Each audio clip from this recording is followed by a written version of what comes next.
ورحمة الله وبركاته ولا لها صومالية دا فهد وليدا نقد أولي يدمانتي بوحن يدوك السلام يا سلامة السلام عليكم ورحمة الله وبركاته وبرنامج جاره وأن واحد للدون حتى الله ود سره ورالك اللي waxa ay diinta islaamku ka qabto qowm luudka ama dadka isu jinsiga ah ee isu kalmooda arrimahaas ayaan jecelnahay inaan maanta barnaamijkan ku faaqo iyadoo uu noo faaqidi doono isla markaasna uu su'aalaha nooga jawaabi doono fadiilatu sheekh al-ustaad ad-daa'i al-kabiir fadiilatu sheekh xasan jaamici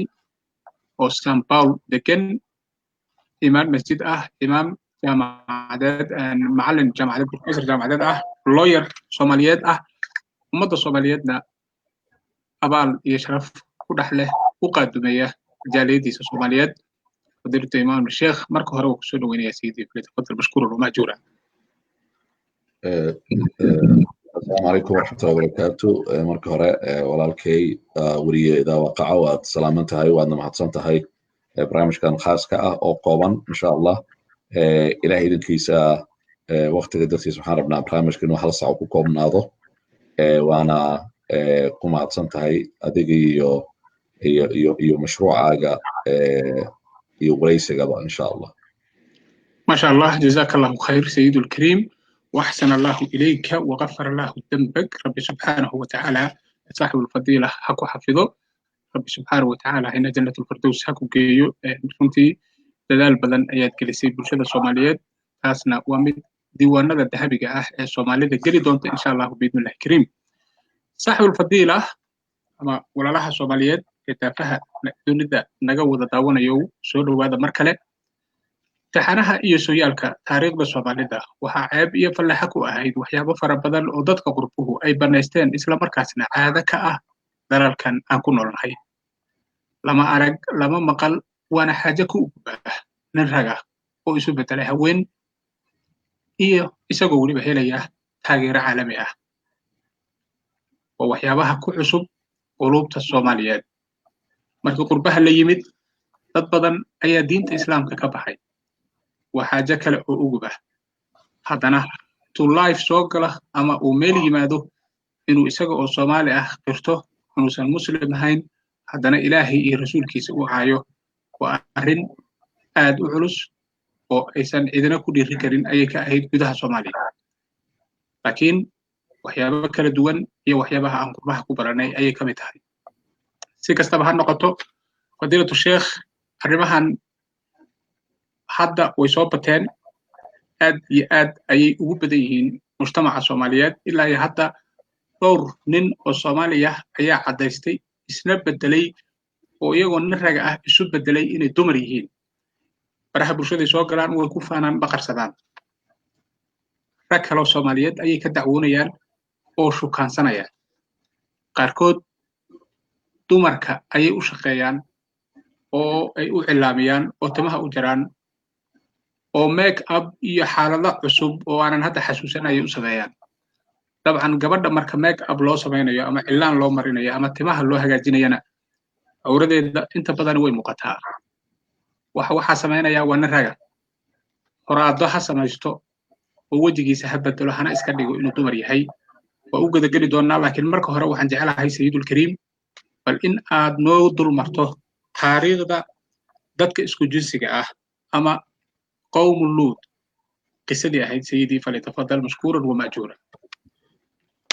بسم الله الرحمن الرحيم الحمد لله رب العالمين وأصلي وأسلم على سيدنا محمد وعلى آله وصحبه وسلم أجمعين مرك هراء وحن رباه مهد إلهي سبحانه وتعالى إن أجد إنه عندنا الحمد لله إلهي بمهد له إلهي ونقد جاي مسلمين نعمد أبوين قفك مسلم كلاسيي وإسلام المرء وأن تعدوا نعمة الله لا تحصوها إلهي وحوليها نعمة إلهي فرح بضن ومسيها دان ربنا إن أنتر النكو لا بسدح ما ترن كرنو ما كوبي كرنو لكن قفك مؤمن كأه وحال الرباه نعمة إلهي مكوسيو منو كشكريو مركا وحو إلهي نسي الدين ليرهدو دين الإسلام ودين الإسلام مركا ودين داميستران اليوم أكملت لكم دينكم آيات صحيح تمام إيسا إلهي وحلو حن دين داميستران مركا وحي إنسان وبهايها نلوشي سوطن adduun iyo aakhiro halkaanay ku jiraan lidaalika waxaa la yidhaahdaa culammadu waxay dhahaan diintan dhammaystiran waxay tilmaamaysaa qeybaha insaanka noloshiisu ugu baahan yahay oo dhan meesha inay ku jirto talabaadna ilaahay subxaanahu wa tacaala wixii xalaal ah iyo wixii xaraam ah kitaabka ayuu noogu sheegay ilahay qur-aanka wuxuu ku yidhi waqad fasala lakum maa xarama calaykum xitaa lama dhihin ilaahay wuu soo duuduubay wuu kala cadcadeeyey waxa xaaraamta ah kitaabkana lagu caddeeyey sunnadana lagu caddeeyey rasuulka calayhi wasalaam xadiis waxaa jira uu ku faahfaahiyey oo u dhahay rasuulka calayhi salaatu wasalaam ilaahay subxaana wa tacaala waxyaalaha uu xarimay uu idiin caddeeyey isla markaasna xadiiskaasi gudihiis wuxuu ku sheegay in laga fogaado waxyaalaha keeni kara qofka inuu ku dhaco ama ficilada keeni kara qofka inuu ku dhaco xaraam markii diinta aad fiiriso diinta islaamka waa diin dhammaystiran waa diinul cifaaf haddana dhanka marka laga fiiriyo waa diin qofka muslimka hadduu raaco qof dhowrsoon noqonayo qofka muslimka waa qof dhowrsoon laakiin insaanka caadi ahaanba ilaahay subxaana wa tacaala fitru ka abuur waxa la yidhahdo fitr waxaa la yidhaahdaa bini aadamku wuxuu ku dhasho insaanka wuxuu ku dhalanaa haddaan la taaban oo bii'ada aysan wasaqaynin caqligiisa iyo fikirkiisa iyo akhlaaqdiisa iyo caqiidadiisa wuxuu ku dhashaa uu noqdaa insaan nadiif waxaa daliil u ah xadiiskii rasuulka calay slam kullu mawluud yuuladu cala alfitra qof kasta wuxuu ku dhashaa fitra waxaa la yidhaahdaa qof ilaahay yaqaana qof dhowrsoon hadduu nin yahay wuxuu raboonaa naag inuu guursado oo keliya hadday haween tahay waxay raboonaysaa nin inay guursato waa fitro waa qofka oo ku beeran marka intaas markaa hordhac ka dhigo waqtigii nebi ibraahim calayhi salaam su-aasha ah taariikhdii oo nebi luut ayaa waxaa dhacday nebi ibraahim calayhi salaam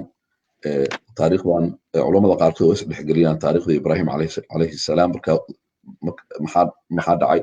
isku waqti wada noolaayeen intaas keliya maahe nebi ibraahim wuxuu adeer u ahaa nebi luut ayaa adeer loo ahaa marka riwaayo waxaa jirto tilmaamayso in nebi ibraahim uu ahaa nebigii oo ilaahay subxaana wa tacaala u amray uu ku dhahay u sheeg luut inkastoo luut ilaahay uu soo dirayo markii rasuul ilaahay subxaana wa tacaala iyo nebi ilaahay uu yahayba haddana nebi ibraahim ayaa wuxuu u tilmaamay oo adeerkiisa ahaa magaalo dhib badan oo meesha aan ka fogeyn oo shaam ku taalay oo ama hadda marka adduunka hadda wadamadii la kala bixbixiyey shaama la isku dhihi jira waagii hore hadda urdun qayb ka mid ah dhulkaasi dhul oo la halaagay oo wadan oo kale u dhigma ayuu ahaa nation oo dhan wadan oo kale ayuu u dhigmay dhulkaasi markii la halaagay suu u dhan yahay oo dhan in dhulka kor loo qaaday ayaa dhulka lagu gambiyey dhulkaasi maanta waxaa laga helay oo culummada wax baarta ay ka heleen magaalooyin iyagoo ahaa ilaa 7 magaalo la yiraahdaa oo Sodom la yiraahdo waxaa laga helay baddan la yiraahdo badda meydka hoosta laga helay oo Urdun ku agtaal oo baddaas xitaa oo la yiraahdo maaragtay waxaa badda meydka loogu bixiyey sida badaha kale oo caadiga ah oo noola oo dhan laga helayo oo ma ahan waa ka duwan tahay baddaas hoosteeda baaris markii la sameeyo waa laga helay magaalo dhan oo dhammaystiran iyo waxa ku dhacay magaaladaas intaas waa iyadoo kooban waay ilaahay subxaanahu wa tacaala ayaa magaaladaas halaagay waxaana loo halaagay hal ficil oo faaxisho ah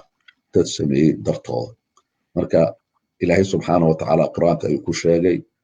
walgutan id qaala liqawmihi ilahay wuxuu ka sheekanaa qisa yar waa soo koobaayaa sababta waxaan rabaa wixii faahfaahin iyo inaan dhex galno hadduu ilaah yiraahdo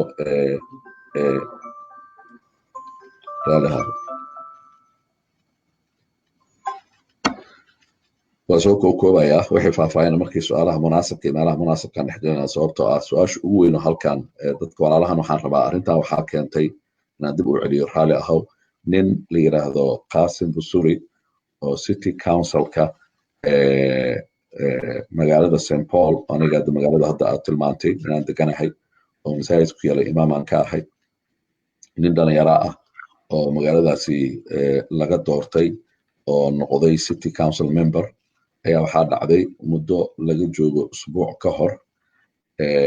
ayaa waxaa dhacday citigiisa bishan oo lagu jiro koley adiga maraykanka ayla joogtaa wariyada waqacawaad la socotaa bishan maraykanka waxay u bixiyeen bishii taageerada lagaroonayaasha ama dadkaasi kaniisyada ah iyo xuquuqdooda marka xuquuqdooda waxaa ka mid ah ninka nin inuu guursan karo naagtooda naag inay guursan karto xuquuqdooda waxaa ka mid ah ilmo inay korson karaan iyo waxyaalo badanoo qaarna way heleen waddanka maraykanka way ka heleen qaarna weli way u dagaalamayaan marka resolution ama sharci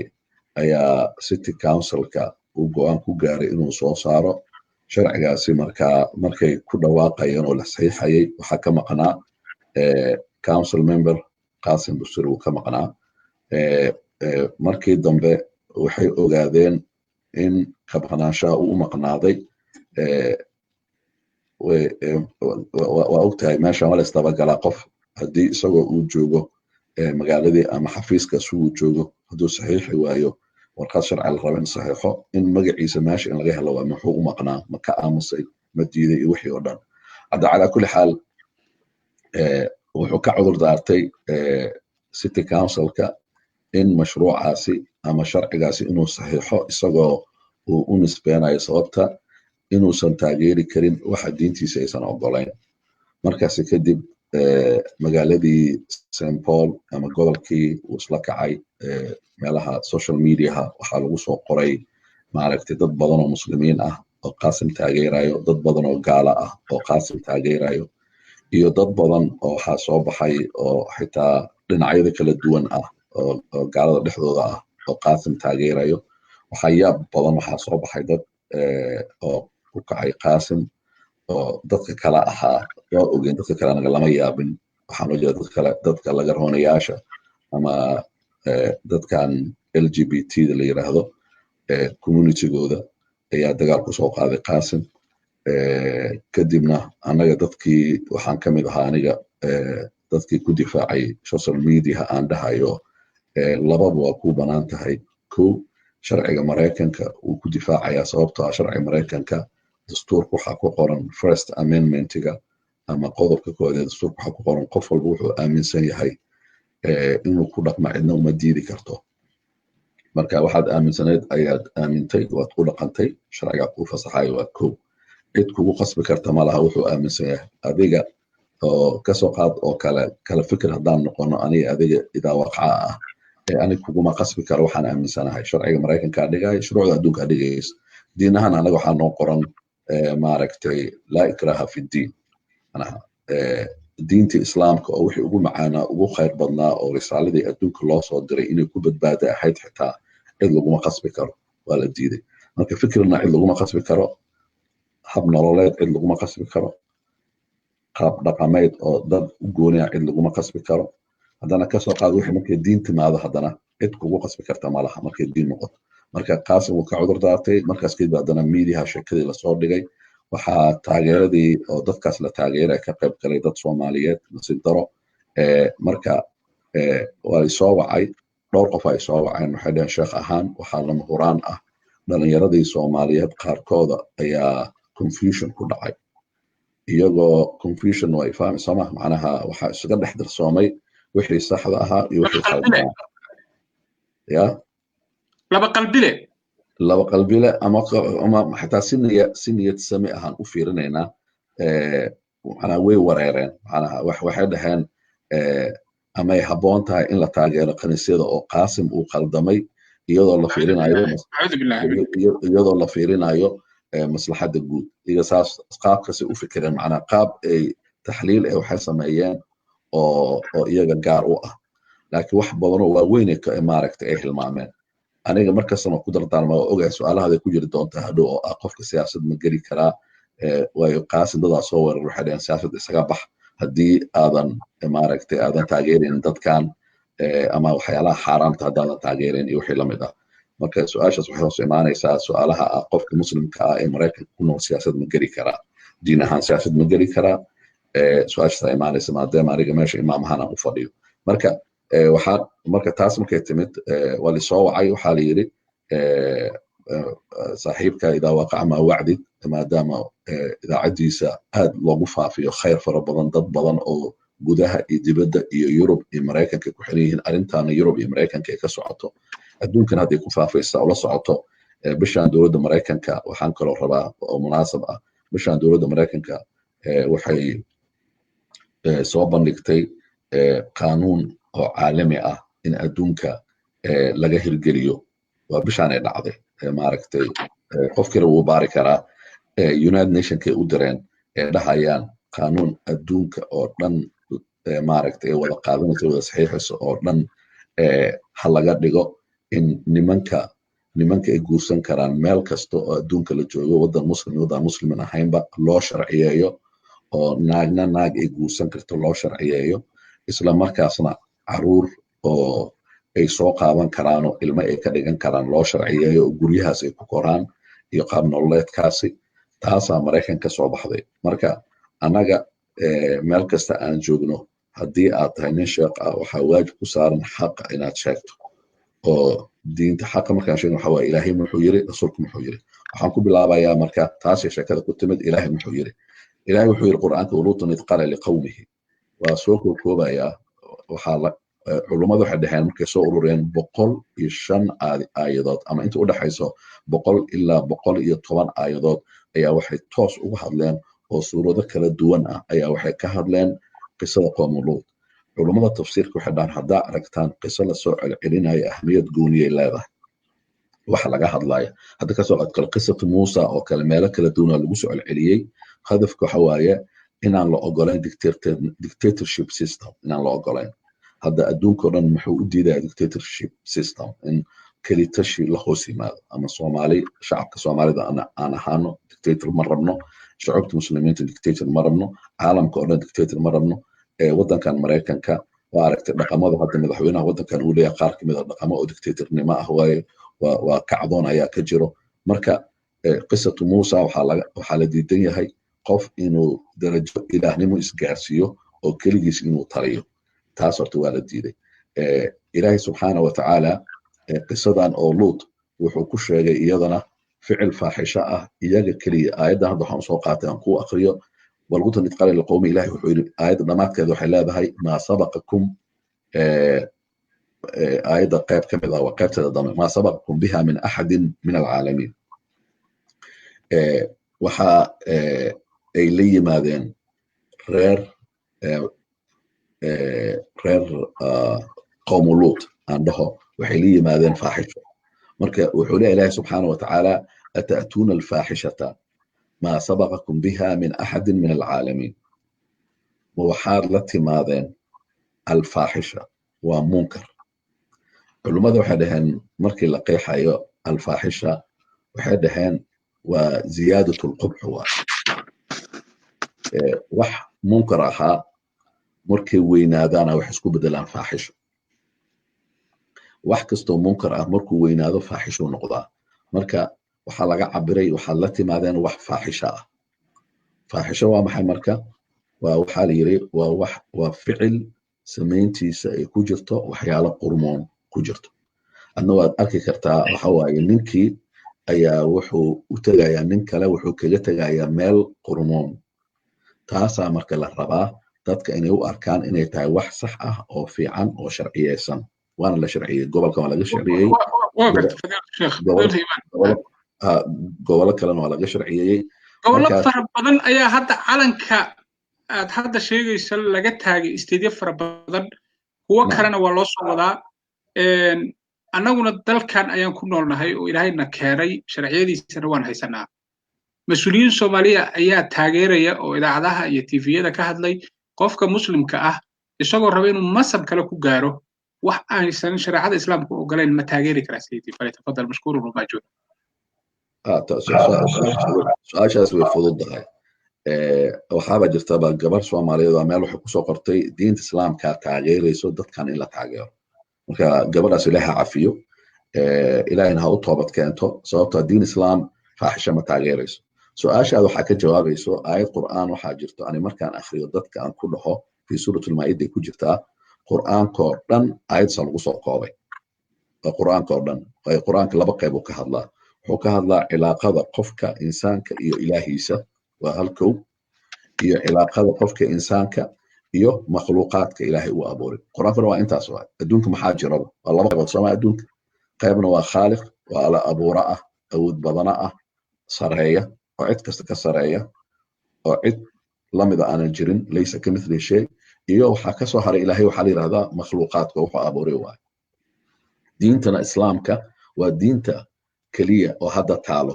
dimihii lasoo oo hore oo dhan markay macnaha haddaan laga saarin wixii asalka ahaa ay ku yimaadeen waxaasay ka hadlayeen laftigooda laakiin diinta hartay oo saxda ah oo adduunka ka jirto islaamka ah waxay ka hadashaa labadaas qodob oo ah xiriirka ilaah iyo addoonkiisa iyo xiriirka insaankii iyo ilaahay intuu abuuray marka ilaahay intuu abuuray waxaa soo gelaya marka waa dadkii waa xayawaanaadkii jamaadaadkii wax walba ilaahay abuuray intaas waa aayaddaas waa aayadda dhehayso watacaawanu cala albiri wattaqwa waa aayaddaas waa watacaawanu cala albiri wattaqwa waa maxay watacaawanu cala albiri wanaag isku kaalmaysta marka wanaag waxaa noqonaya wax walba oo islaamku wanaag u yaqaano mana isbedelaan iyo marka cala albiri wattaqwa wattaqwana waxa weeyaan marka halkan culimadu waxay dhaheen wanaag waxaa loola jeedaa qaybtaas waa qaybta waa insaanka iyo makhluuqaadka ka soo haray taqwadan waxa waaye insaanka iyo ilaahay xiriirka ka dhexeeya aayadda sii wada marka maxay leedahay watacaawanu cala albiri wattaqwa walaa tacaawanu adaa dhammaystiraayo على الإثم والعدوان على الإثم والعدوان آيات سبحانه هذا ولا تعاونوا ما كان مين كرتيد ما تاجيري كرتيد ولا تعاونوا حا معناه ما تاجيري كرتيد سما لما هو الوجود إنها تاجيرت الإثم وامحي وحول بود ذنبئة والعدوان وامحي وحول بود ظلمئة مركب قف كمسلم كأ ذنبنا ما تاجيري كره ماشي أسوأ ماشي وكي إيمانه منك قاسم بسوريا ها أو ستي كانسل كأ وحورنا هي waxaan aaminsanahay inuu dambi yahay wax dambi aan ma taageerayo marka dadkan marka mar walba inaan soo dhexgelino waa raali ahaw nabi luut waqtigiisa ayaa magaalada marka loo diray nabi ibraahim uu dhahay ilaahay subxaanahu wa tacaala ayaa ku amray ama ilaahay uu amray inuu aado magaaladaasi dad badan ayaa ku nool ama waxa lahaa waxay ahaayeen 7 magaalo oo iswatay ahaayeen markii uu tagay dadka uu u tagay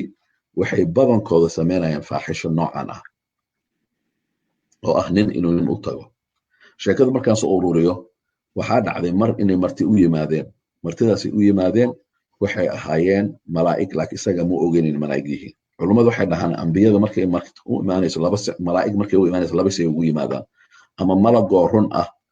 qaabka ilaahay uu abuuray ama malagoo bini aadam soo ekeysiyey laakiin uu og yahay nabiga calayhi salaam haddii marka bini aadamku soo ekeysiiyo nabiga calayhi salaam oo kale waxaa malakul jibriil markuu imaan jiray soo ekeysiin jiray duxya saxaabiga la yiraahdo oo kale saxaabi qurux badan oo ahaa soo ekeysiin jiray marka laakiin say ku dhici kartaa imaan karta su'aalaha inuu ogaan waayo sababtoo markay u imaanayeen uu soo dhaweeyey uu soo galbiyey guriguu soo geliyey albaabkuu xirtay nimankan marka cid ogeyd ma laha xitaa inay u yimaadeen habeenay yimaadeen laakiin xaaskiisii oo kow kaafirad ahayd oo gaal ahayd laba xaaskiisii oo dadkan la shaqayn jirtay ayaa warkii banaanka u bixisay nimankii u soo sheegtay nimankii ordaya wayba yimaadeen albaabkii soo galgaraaceen markuu tagay wuxuu yidhi maxaad rabtaa waxay dhaheen waad ogtahay waxaan rabno tan oo maaragtay nebiga uu dhahayo markuu gartay inay nimankan u soo socdaan uu dhahay haulaa'i banaatii in kuntum faaciliin أنا ما هجا بيس إنه صوب بندقة علماء وحنا وحول جيدا لو تفسير يا قبل هي قرصة أنا قرصة وحواي قرصة واي قارو حكوا في تفسير كقرصة نبي سوء بندقة يا ضد أو نمان ربان إن حاجة دنبا أي ماركت كفولان سوء بندقة أو إذا بدران أو النبي نووي هاي مرك علماء وحنا وحول جيدا جود أهم با نبي تفاصيل تفعيل حكم ذا أو أنا لفتي عن أد أو تاجيرايو قبلها دن هدي الشيخ أتاه أو كلا قبلها دن قبلها وكلا واسوته وحواج كسرين إلى السومة أنا علماء ذا أنبياء دحلين أنبياء وحواج قبلها دن وقبلها وكلا مركب قبله وحولج إذا قبلها مجال الجوجة قبلها سد قرصن كرتان ماشي أدرج رأسن لهذين آيدي هداية وكو أخري إنكم لتأتون الرجال شهوة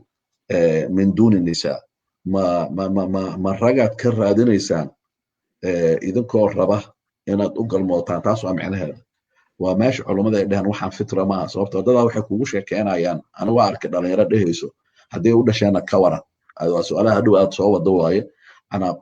إلهي سبحانه وتعالى قرآن كومده انتاس كو هل كان ستة سلاح وش إذن كو شهوة إذن كتاي أنا شهوة عمك واحد دوني سيدو هذه نفط هذا واحد دوني أنا نك شهوة ما لها كرا ولا هنكرا مركا على كل حال ويط إمام نن أخويا هنا هاي لوير بروفيسور cunuga halkan ku dhashay ama gabadha halkan ku dhalatay ama wiilka halkan ku dhashay ee mas'uuliyadda Soomaalida ee xilka raadinaya ee taageeraya arrintan iyaga markay arkaan oo maqlaan ila waqaca taageeray ama sheekh jaamiciya taageeray ama sheekh kaleeto ama wadaad kale ama doctor ama professor ama qof siyaasi oo bulshadu taqaano markuu maqlo maxaan ka kororsan karnaa ilmahaasi maxay dhaxli karaan sayid wala tafadal mashkuur rumaajur arrintan iyada ilmaha waxay dhaxlayaan dhaqan khaldan oo diinta ka soo horjeeda dhaxlayaan sababtoo ayada hadda si cadaan u sheegnay walaa tacaawuna al ithmi wal udwan ha taageerin wax dambi inuu dambi maxaa cadeynayo halkan ayaa ilaahay subxaanahu wa tacaala qur'aanka cadeynaya ilaaha dhahay sheekh xasan ma dhihin idaa waqaca ma dhihin ururada muslimiinta ma dhihin urur weyn oo la taageersan yahay sida United Nations kama dhihin ilaahi adduunka abuuray ayaa halkan wuxuu leeyahay ataatuna alfaaxishata faaxisha lagu tilmaamay waa munkar weyn waay waa dembi weyn waay dembi yar xitaa ma aha intaas marka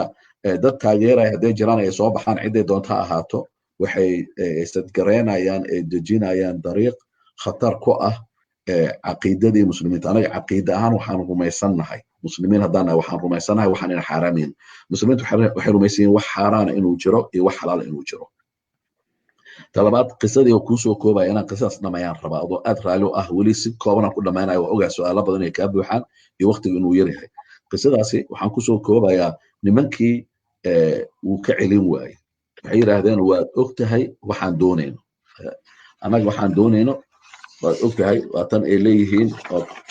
quraanka waayo waxaan rabaa inaan dhaho hadalka ilaahay oo wahay dadka muslimiinta ama dadka Soomaalida arrintan way ka yaqyaqsoonayaan laakiin dadaan rabaan inay dhahaan waxaa soo baxeen culumo cusub oo dhahaya waxaan caadi waaye laakiin fiir qoladan maxay ku jawaabeen waxay dhaheen qaalu waxay yiraahdeen laqad calimta ma lana min banatika min xaq fiir hadalka isticmaalayaan waxaan quraanka 1400 sano ka hor ilaahay uu hadlay uu soo dejiyay حق وملهن معناه وحير ربان إنه حق كدجان حقوق إلين إنه كدجان إنه ننجوسن كرام إنك صهاد أسعدان وحيد حق معناه هاد إنه وحوجاني أسعدان وحيدهن وإنك لا تعلم ما نريد وأكتة وحاربنا سمعين وحاربنا لمن كان مرتضى قوة أو كل جوجو لمن كان صارنا إن نحوجنا حوج كسعدان شيخ حتى أيضا حرام أهيد in nin kale uu dabada ugu tago ayaa nimankan waxay rabeen in wax xoogan reeb ayaa la yiraahdaa marka xoogi ku socdaan marka nabiga markuu celin waayay nimankii albaabka inuu ku soo xiro ka soo tagay nimankii intiisan albaabka soo jabin ayaa waxa markuu soo laabtay malaa'igta markaas ay la hadleen waxa jira tafsiir dhahayo nimankan malaa'igta saddex malag ayayba ahaayeen oo waaweyn oo aad loo ixtiraamo jibriil ku jiray malakul jibriil mikaa'il iyo israafiil ميكائيل ملقا روبك إيو أرزاق الله سبحانه وتعالى وحل ساري ملك الجبريل آن مقانو ملقا رئيس الملائكة ملائكة المضح إسرافيل ملقا يبونك إيو ماركت قيامة كل واقد ذا لوحل ساري ملائكة سوا وين أحيان تفسير لها ياجر لمن كما يشجعوا مركو حيه هذين لوط نبي لوط لمن كان وحبها كعبسا شاكد انت هو كوين تهي أنا ملائكة عنها وانا la soo diray wixii aad ku dhawaaqaysay muddo dheer nabi loodana markuu iimaanay hadaadsan ka soo sheekayay risaaladii oo uu soo waday laba ka koobneed qaybna waxay ahayd dadkan aqeedada inuu baro hal ilaah inay caabudaan ee ka amar qaataan oo wuxuu amray sameeyaan wuxuu reebana ay ka haraan risaalada labaadna waxay ahayd fixshiga iyo akhlaaq darada oo dhaqanka ay ka dhigteen inay joojiyaan labadaas risaalo watay labadiiba way ka diideen marka waxay dhaheen dadkan waa laga shaqaysanayaa arrintooda way soo dhamaatay anaga waxaana loo soo diray adiga inaan ku badbaadino iyo ehelkaaga marka ehelkaaga maaragtay culummada tafsiirka waa lasku khilaafay laakiin tafsiirka xooga badan waxa waaye ehludiin wixii asaga raacay iyo ehelkii gabdhihiisii laba gabdhoodna waa la tilmaamaa 3 gabdhoodna waa la tilmaamaa inay ahaayeen intaba waa tii oo malaa'igtii ay dhaheen maaragtay ka baxa magaalada oo dhan aan rabnaa anaga inaan wada gedinno iyo waxa ku jiro oo dhan marka waxa ay ka soo reebeen tan ilaahay quraanku leeyahay fa anjaynaahu wa ahluhu isaga ehelkiisa soo badbaadinay ilaa markii laga reebay naagtiisi ana iyada marka maxaa lagu daray fiiri kaanat min al-ghaabiriin waxa tafsiir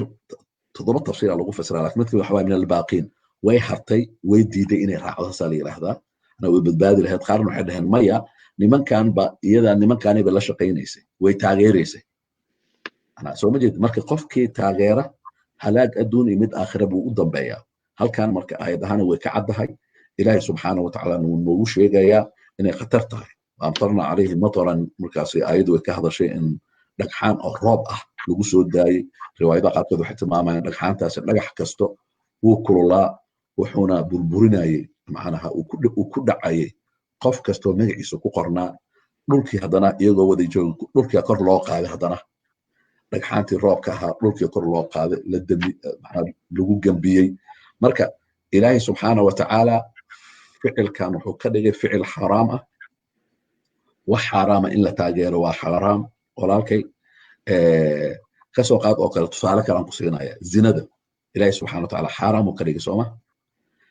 inkastoo waddanka maraykanka maaragtay zinada ay sharciga maraykanka maaha diintooda maaha diinta oo majority ay haystaan christianity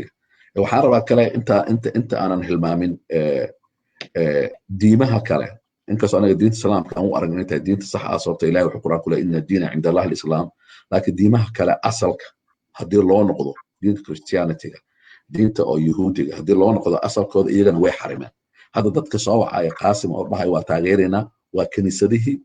waa maaragtay waa yahuudda qaar ka mid ah orthodoxka kuwaan la yiraahdo oo diinta ku dhagan asalkeeda intaba sababtoo ah ilaaha diiday ilaahina waa ilaaha diimahaas marka waxay leeyihiin qaasim deganahay waxa ku yaala macbadka ugu weyn adduunka ayay iyagu yiraahdaan laakiin maka iyo madiina ka weyn 99% waa dad diin raacsan lagamana ogola laakiin waxaan ku jirnaa magaalada toddobaad ee ugu badan waddanka Mareykanka dadkaas markaan anigu imaanayay aad ayay falaaxa iyo ceeb u ahayd laakiin hadda way u soo guureen San Francisco ayaa ugu badan 7 magaalo ayaa hadda magaalada toddobaad ah waxaan awal u haystaba inaan magaalada labaad nahay markaan mowduucan baarayaan ogaaday inaan hadda magaalada toddobaad nahay maxaan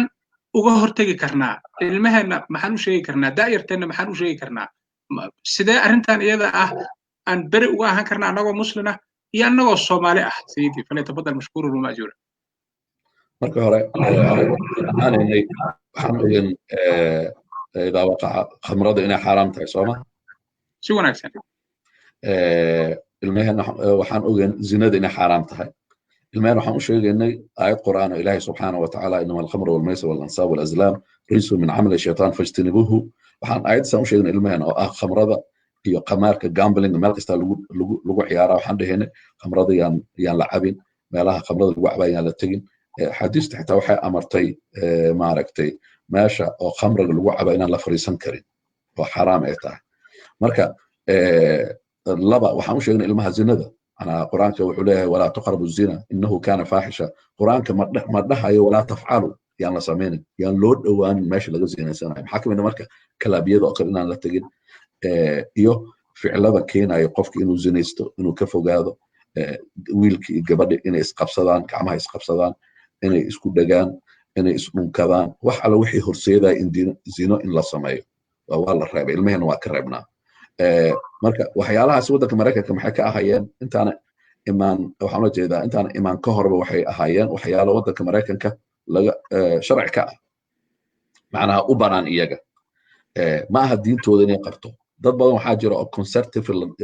conservative Christians dad la dhahaa jiro oo ah xataa republikaanka ka mid ah qaarkood kulligooda ma ahan dimuqraadiyiinta qaar ka mid ah ku jiro xisbigan dimuqraatiga ah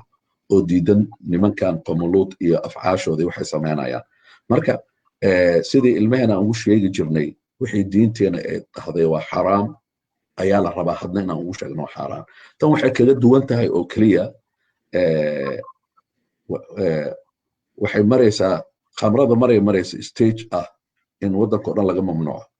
waxaa la sheegaa 1920 waddanka khamrada khatarta ee gaarsiisay darteeda kongresska waddankan wuxuu u vooday in la mamnuuco inkastoo markii dambe ay maaragtay reinstatement ku sameeyeen oo dib loo sharciyey laakiin anaga 1400 sano ka hor ayaa diinteena ay xaramtay marka waxaan ula jeedaa maadaama diinteena ay xaramtay ilmaheena su-aal fiican ay weydiisay guryaha iyo dugsiyada iyo madaarista in laga dhigo maadaama hadda iskuulada hadda waxaa laga dhigay waxaan inay sax tahay iskuulada hadda saasaa lagu faafinaya su-aashaasaan rabay sayidii maadaama iskuulaadkii laleeyahay waxaan ha lagu dhigo cunugayga ama cunugaaga maadaama aan muslim nahay ma u diidi karnaa oo ma dhihi karnaa ilmahayga lama barayo maadadatan laba wadaa noo furan anaga sababtoo ah kow horta maadaama qanuunka waddanka first amendment qodobkiisa koowaad uu tilmaamayo qofka diintiisa inuu xor u yahay oo uu ku dhaqmi karo waxaad leedahay dhaqankeygaan ogolan marka ilmaha markii galaatis la dhigayo kale way ka baxayaan taas hal wado waay maadaama loo yarna ay xaqba u leeyihiin marka inay sidaa iyada sameeyaan horta waxyaalo fara badan oo cilmi ahaan iyo education ahaan inaan ogaanaa hadda muhim ah markaan oo kale aan hadlayno ilaa khayr ku siiyo education waxaan la jeedaa cilmi ahaanba waxaa dadka muslimiinta ee ku nool maraykanka khaasatan soomaalidu hadda afkooda aan ku hadlayno waxaan rabnaa inay ogaadaan si cad xuquuq badan inay leeyihiin laakiin la rabo qaarkood inay raadsadaan مثلا waxaa tusaale ka mid ah salaada jamcaha masaajido dadka dhalinyarada markay qaangaaraan wiilashu waxaa waajib ka masaajid inay aadaan hadda gobolka Minnesota kale waxaa jira wax la yiraahdo religious time off waxaa qaadan kartaa religious time off wax la dhahayo wax waajib hadaa jirto oo diintooda ama diinteena ee ka rabto diintooda waxaan u dhahayaa qof walba xaqan leh maaha Soomaalidu kaliya wax waajib ah oo laga rabo haddii jirto waad samayn kartaa time off qaadan kartaa kow wax diintaada aan ku ogoleen oo ay ka xaramta haddii jirto waxaad excuse aad ka samayn kartaa naftaada waxaad dhihi kartaa ani ma samaynayo sababtoo diinteeda ma ogola sharciga ku ogol marka nasiib daro waxa waaye hadda Soomaalidan qaarkood siyaasiyiinta sharxayso waxay ogeyn diintooda waxyaalo badan oo diintooda ay amrayso in sharciga waddanku uu ogolaanayo inay ku dhagaan qaara waxay ku leeyihiin ani cod ma helayo haddii dadkan aan taageerin dadkan aad taageerayso waxaad ku taageeraysaa dembi alghaaya laa tubarir alwasiila waxaa qaacida islaami ayaa jirta oo ah haddaad hadaf leedahay waddada hadafkaas aad ku gaarayso waa inay ahaataa xalaal laakiin waxaa jiro cagsi qaanuun ah oo nin Italian asal ahaan inuu ahaa sameeyey aan rajaynayo isaga wuxuu leeyahay hadafkaaga waddo kasta aad ku gaaraysid oo hadduu maaragtay aad ku gaari kartidba hadafkaaga waddadaas u mar saasuu leeyahay laakiin islaamku wuxuu leeyahay maya waddada aad maraysid waa inay ahaataa waddo xalaal ah مثلا haddii aad rabto inaad guurisato adiga ahaan idaa waaqaca magaalo inaad ka soo baxdo city council aad ka noqoto ama governor aad ka noqoto ama mayor aad ka noqoto muslim ahaan haddaa muslim tahay cid kasto iibooda waa dhihi kartaa cid kasto waa dhihi kartaa laakiin si gooni ah koox samaynayso ficil qoomuluud ah in aad dhahdo waa idin taageera anna i taageera oo aad ku bedelato diintii wax adduun ah waa xaraam sababtoo ah waxaad taageeraysaa sida aayadda tilmaantay walaa tacaawuna cala ithmi walcudwaan marka intaanan ka bixin midda kale oo degdega aan rabo inaan ku daro waxa waaye iskuullada waxaa kaloo jiro laba kaloo ikhtiyaar oo kuu soo haray iskuullada ikhtiyaar waxa waaye haddii oo iskuullada badanaa waddankan boorar ayaa u taliyo boorkaasi dadka u taliyana waxay ka amar qaataan waalidiinta iyo iskuulka maaragtay dadka communitiga u ah waxaa suurtagal ah iskuullada iyagoo is urursan inay diidi karaan maadadaas oo dhan way diidi karaan haddii laakiin nidaam ay u maraan nidaam codeed ayaan ula jeedaa oo mathalan conservative christianity-ga ah yahuudi oo conservative ka ahaa oo diintooda ku dhaganaa iyo muslimiintii haddii awood ay sameeyaan ay ku hor istaagaan galaaskaasi way samayn karaan midda saddexaad waxaa jira homeschooling wax la yidhahdo hadda maraykanka ilmahaaga homeschooling u dhigi kartaa inay iskuulku aadaanba shardi maaha haddii homeschooling ay ku qoran yihiin waxaa kaloo jira afar waxa la yidhahdo online schooling ilmahaaga online schooling ay aadi karaan iyagoona isku dhan xaadirin oo galaasyadaasna inay qaataan shardi maaha ugu dambeyntii waxaa jira islamic schools ee muslimiinta ay samaysan karaan marka wadooyinku way badan yihiin madaarista oo masaajidahana ilmaha waa inay baraan waxyaalaha xaaraamta ah dhaqan ahaan waddankan lagaga dhaqmo ingiriiskiiba ma yaqaanin culummadu maxaad kula talinaysaa cunugii muxuu u sheegayaa luuqadiisii ma yaqaano dhibaatadaasaan haysataa masaajiduu fadhiyaa asagii college ma aadayo luuqadii ma yaqaano ESL ma aadayo communicationka u dhaxeeya wadaadka iyo ardaygii waa yar yahay wadaadada maxaa tala siinaysaa inay iskuul aadaan oo luuqadda bartaan maadaama uu cunug halkan ku dhashay rabo inuu wax baro taladaasi wadaadada keliya kulama talinaya waxaan kula talinaya horta qof kasta su-aasha laakiin aad u fiicanta sababta wadaadada maadaama diin ay faafiyaan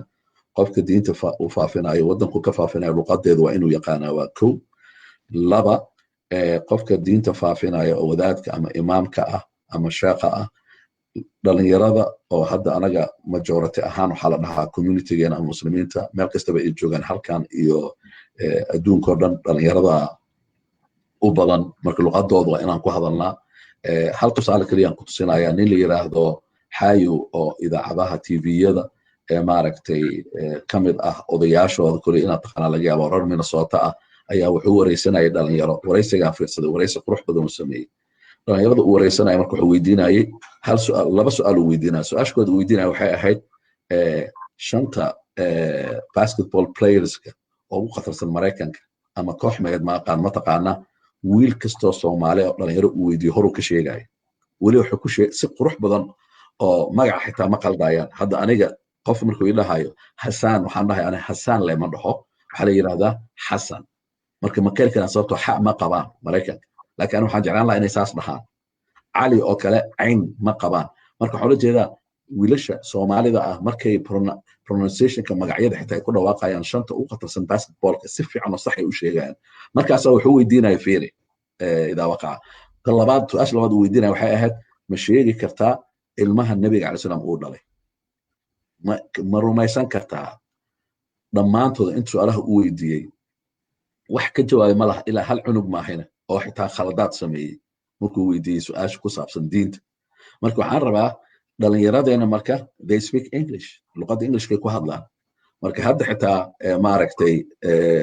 inkastoo message-kan community-ga Soomaalida inaan ugu talagalnay Mareykanka iyo Yurub iyo meel kasta ay joogaan laakiin si gooni ah reer Minnesota aan ugu talagalnay dhalinyarada markaan la hadlayna dhalinyaradeena hadda anaga camp aan samaynaynaa hadduu ilaahay 5 maalmood u soconaya dadkii dhageysanaya reer Minnesota ha ka faa'iidaystaan hadday boos ka helaan 150 dhalinyaraan kaxaynaynaa luqadda campka oo dhan waa luqadda English waxaa laga yaabaa dhahdaan campka Soomaali soo uma badna dhalinyaro kale way ku jiraan laakiin dhalinyaro 90% waa Soomaali maxaa luqadda Englishka loogu hadlayo sababtoo dhalinyaradeena iyo ilmaheena luqadda ku hadlaan waay marka macallimiinta imaamada ka qayb galayso oo wax dhigayso oo dhan wax ku dhigayaan luqadda English marka idan Englishka in la barto su'aashaada waa waajib talabaadna haddaad rabto inaad ogaato waddan haddaad ku nooshahay oo aad rabto inaad ogaato waxyaalaha khaldan iyo waxyaalaha saxda ah iyo sida loo kala sooco luqadda waddankaas inaad barato waay xadiisaa jira nabiga calayhi salaam oo uu dhahayo maaragtay xadiiska micnihiisa oo af Soomaali waxa waaye qofkii qolo kale luqadooda barta faqad aamana makrahum wuxuu ka nabadgelayaa dhibaatooyinkooda marka luqadda in la barto waa waajib diini ah khaasatan waddanka aad ku nooshahay luqadiisa khaasatan markaad tahay qof waddankaasi degan ka shaqaysanayo dadka qaarkooda basically u baahan laakiin markaad tahay sheekh waxa u baahan tahay luqadda inaad si fiican u taqaano luqadda inaad wax ku gudbin karto dhalinyarada aad la hadli karto maxaa xukunkiisu yahay sayidii qofka falkan sameeya okay anaga waxaan markii xukun aan ka hadlayno waxaan ka hadlaynaa in islaamka xukun dowladda xukun ridda marka waxaan rabnaa sababta waxa loo sida inaan u sheegno waaye dowladda maraykanka waddanka aan ku noolnahay shareecada islaamka kuma xukunto marka waa sheegayna xukunkeedu wuxuu yahay inay culummada isku khilaaftay laakiin dowladaha muslimiinta oo Soomaaliya oo kale iyo Saudi Arabia iyo Masar iyo dowladahaasi hadday shareecada xukumayaan kuwaas ayaa xukunka ridi karo laakiin qofka ficilkan sameynaya culummada isku khilaafeen khilaafkan waxaa keenay axaadiista ka hadlaysa la isku haystaa iyo tafsiirka aayadan ana culummadoo dhan waxay ijmaac ku yihiin isku waafaqsan yihiin ficilka inuu yahay faaxisha inuu yahay zina weyn ma aha zina yar xitaa waxaa la isku waafaqsan yahay culummada oo muslimiinta ah qofka oo ficilkan sameeyo way isku khilaafeen ijmaaca macna oo ah qofkan ma la dilaya mise lama dilayo wala isku khilaafay taas qaar waxay dhahaan waa laga dhoofinaya magaalada ficilkan ku sameeyey qaar waxay dhahaan xabsigaa la dhigayaa intuu ka toobad keenayo qaar waxay dhahaan waa la dilayaa haddana qaabka la dilayo waa isku khilaafeen marka khilaaf waxaa jiro culummada dhexdooda ah laakiin anaga maadaama aanan joogin waddankan waxaan ujeedaa maadaama aanan joogin waddan muslim ah mawduuca oo xukunka ah waxaa nagala weyn inaan ka hadalno laba mawduuc mawduuca caqiidada ah qofka inuu rumaysto faaxishadan inay tahay faaxisho oo xaraam ah oo inuu ka hadlo oo dhan aysan ahayn ilaa wuxuu kaga hadlaya inay noqoto in waxaan dembi ay yihiin qaar laga yaaba inay ku dhahaan adiga kaga hadlaysaa dembi inay yihiin dadkan muslimiin ma wada ahay boqolkiiba halan muslimiin ku nahay maya inaad sheegtaa lagaa rabaa ilaahay oo abuuray dadkoo dhan oo maraykanka cid kastaba ilaahaas inuu dhahayo ficilkan waa ficil khaldan intaas adig ciday doonta ku raacdo ciday doonta kugu diido laakiin iyo mid labaad caqiide ahaan qofka muslimka inuu rumaysto waa wixii xaraam ah oo ilaahay uu xarimay waa xaraam wixii ilaahay uu xallay waa xaraam fadiilatu imaam intaan ogahay laba qof oo Soomaali ah oo labaduba ay rag yihiin anigu dumar ma arag ayaa arrintan banaystay horaada samaystay tiba sii daystay isu soo qurxiya mararka qaarna aad u moodaa inay dumarka kale ka qurux badan yihiin mararka qaar ilaahay ka cabsay bay leeyihiin iyagoo live ku jira wuxuu ku leeyahay waa soo tukaday qofka isaga ah ninka ah naagta iska dhigay cibaadadiisu soonkiisu sidee yahay salaadiisu sidee tahay arrinta ayadaa noo dulmarsaydii falyatafadal mashkuuran wamaajuuran horta haddaan dulmarno waxay ku xiran tahay ilaahay subxaana wataala quraanka wuxuu leeyahay lima tasifu alsinakum alkadiba hada xalaalun wahada xaraamun litaftaruu cala allahi alkadib horta ilahay ma lagu been abuuran karo haddii oo qofka ficilkan uu banaysanayo uu dhahayo anay ficilkan waa ii banaan yahay oo ilaahayna uu dhahay waa xaraam qofka wuu gaaloobaya markaas qofka hadduu gaaloobana salaadna lagama aqbalayo soonna lagama aqbalayo wax camal oo saalix ah oo wanaagsan oo uu sameynayo hadduu sameeyo lagama aqbalayo horta taas intaasaan kusoo koobayna laakiin su-aasha kaloo ku xigta waxaa waa ka waran hadduu qofka banaysan uuna ogyahay sababto anay jaamacadda islaam aan wax ka dhigaa waxaa timid maalin wiil oo kaniis noqday ciddana ogaatay aabihiisana la soo sheegay inuu dhintay dhaxalkii ma qaadanaya mise ma qaadanaya su-aashaa la ii hor keenay su-aal adag sooma cidda waxay ogaadeen markii aabuhii dhintay kadib oo dhaxashii la qaybinayo markuu iskhilaafay waxay dhaheen dhaxash waa la siinaa qaar waxay dhaheen lama siinayo ani waxaan dhahay wiilkaas waxaa la ogaanayaa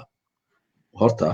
ma gaaloobay oo muxuu khaniisnimada muu banaystay oo wuxuu aaminsan yahay waxaan inay xalaal yihiin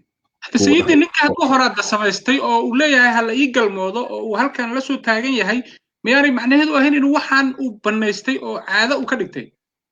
way hubsashay u baahan tahay taas waxaan saas u dhahayaa sababtoo ah qaar ayaa waxay dhahayaan oo macluumaad waxaan dhalinyaradan ku dhex jirnaa moogtahay iyo societyga mujtamaca qaara waxay dhahaan waxaan dembi waa ognahay oo aan samaynayno qofka duu markaa saas dhahayo markaas kadib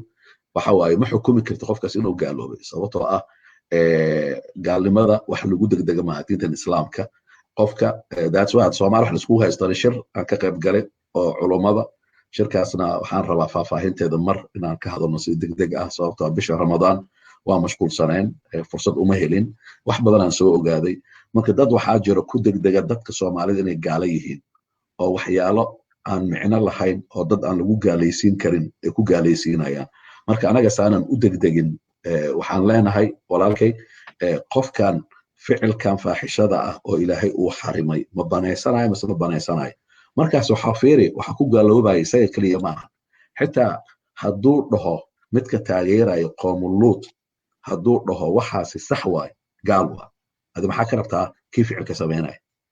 kan qoomuluut ficilkiisa taageersan hadduu dhaho waa sax sheekh waa sax micneheedu waa xalaal waay wax ilaahay uu xarimay qofkii xalaal waayo dhaho wuxuu istaagay booskii ilaahay wax xarimi kara ilaahay ayaa wax xalili kara haddii booska ilaahay aad istaagtana ilaahnimaad sheegatay waadna gaalowday qofkaasi camalkiisa iyo wixii khayr uu sameyn lagama aqbalayo fadiilatu imaam laba nin weeye nin waxa uu rinjiyeeyaa dumarka brukier de salon de gabdhuhu timaha u jiraa maaragtay cilaan u mariyaa waana nin asliyan nin ayuu ahaa ninka isaga ah inay gabdhuhu u tagaan oo cilaan u mariyo ma u bannaan tahay gabdhaha iyaga asayidii falitabadal mashkuuran wabaajuula sheekada soo dhex gelinayaa 5 daqiiqan waa noo hartay maaqasaa isugu keeni karno laakiin sheekada waxaan kusoo koobaya 1 daqiiqo 2 daqiiqo kusoo koobaya hadday la dheeraato masaajidka imaamka ka ahay 130 ka badana kusoo islaamtay masjid dacwa la yiraahdaa dacwadan aad u faafinaa Mareykanka aan ka dhex faafinaa marka dadkii soo islaamay marka dadka aad ay ugu soo islaamay masaajidka waa masaajidka ugu islaamin badan gobolka Minnesota konton masaajida ku taala la yiraahdaa gobolka Minnesota waa masaajidka ugu islaamin badan magacaas dacwa aan qaadanay ilaahay oo noo fudeydiyay dadku waxaan sameynaa udcu ila sabiili rabbik bil hikmati wal maw'idati al hasana si wanaagsan oo degan dadka diinta ugu sheegnaa oo qurux badan oo rasuulka sidii aan ka soo gaarnay alayhi salaam gabadha qof soo islaamay hadda gabar ma dhihi karo laakiin waa dhamaystiraya hadhow qisada waa fahmi doontaa gabadha soo islaamtay gabadhi marka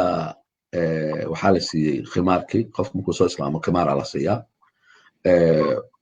tawxiidkan u qabtay gabdhihii way farxeen meeshii gabdhaha masaajidka gabdhi iyo laba qayb u qaybsan qayb gabdhay qayb wiilasha qaybtii gabdhaha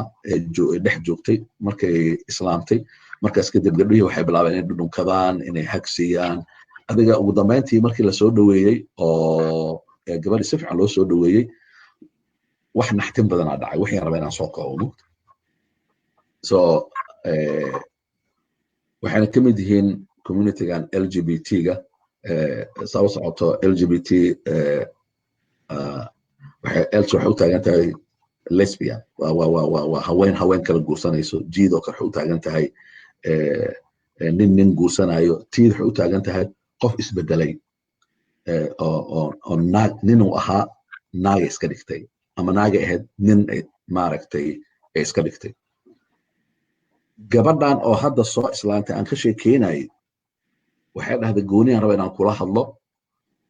gabdhihii waxay dhahday raalli ahaaba waxaan dhahay xafiiska baan rabtaa maya gooniyan kula baxay gooni ila baxday gabdhihii marka way fiirinayaan waxay dhahday si hoose u sheegtay waxay dhahday aniga naagmi ani waa naxay oo sheeqi ah waad aan dhahay gabdhihii kalaa maqleen hadalka markaasaa waxay leedahay naagmi but you're a woman naasay leedahay maaragtay timaheedu waa dheer yihiin kale qimaarkii waxna waa loo geliyey markaasaa waxay dhahday ana waa isbedelay ninaan ahaa operation ku sameeyey waxaan noqday gabar gabdhihii qaar oo matagaya meesha aan ka maqlay waa ogtaa soomaalida asal ahaan waxaan fitri u leeyihiin ilaan way dhudhunkadeen gabadhi waxay maqleen hadalkii oo doodeeni oo ah maninaa ahayd yes I was a man gabdhihii marka laba meesha kuma tagtay marka meeshii buuqa ka dhacay masaajidkii gabadhi waxaa can you come to my office xafiiska u kaxeeyey waa intii fiqi 35 sano aan fiqi daraaseynay waa mas'aladii fiqiga igu dhibka badneed ahayd sheekhayga oo 80 dhowr jir ah oo sheekh ibn baazi hadaa maqashay oo ahaan jiray muftigi ilaa u naxariisto sheekhaygana ninkaas sheekhaas la taliyo u ahaa sheekhaasaan wacay mas'aladan sheekhi cabaaru aamusnaa cabaar gabadhan xageen geeyaa waxaan ku doodan waxay ahayd qaybta ninka maan soo geliyaa waa qaab dhismeedkooda dhan waa haween mise qaybtii gabdhahan ku hayaa haween ma ahan way isbedeshay marka sheekada waxaan ula jeedaa marka